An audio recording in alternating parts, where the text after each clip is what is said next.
Leo mambo mawili yanatokea. Njia zote zinaelekea Yerusalemu. Kristo akiwa amepanda mwanapunda anaelekea kule Yerusalemu. Atapokelewa na wakazi wa Yerusalemu huku wakiimba hosana. Maanake njoo utuokoe sasa. Na si tu wakazi wa Yerusalemu pekee watakaompokea, bali barabara zote zinaelekea Yerusalemu. Watu kutoka Bethfage, Bethania, milima ya Mizeituni na hata wale walioshuhudia kufufuliwa kwa Lazaro, wote wanaelekea kule Yerusalemu na wote wanashiriki katika kuimba hosana. Maanake njoo utuokoe sasa. Na Kristo anafika pale Yerusalemu akitambuliwa kama mfalme.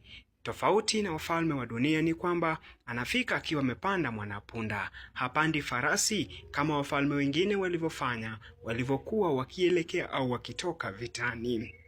Hapa Kristo anaonyesha unyenyekevu.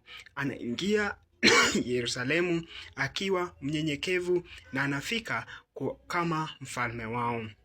Wanaposema kwamba njoo utuokoe, kile ambacho hawatambui ni kwamba kweli Kristo anafika kuwaokoa, lakini wanadhani kwamba anafika kuwaokoa kutokana na ufalme dhalimu wa Kirumi.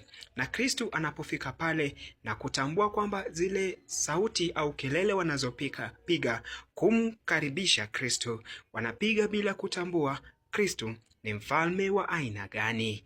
Mwisho wa siku, Kristo anahuzunika, anasononeka na analia kuhusu Yerusalemu.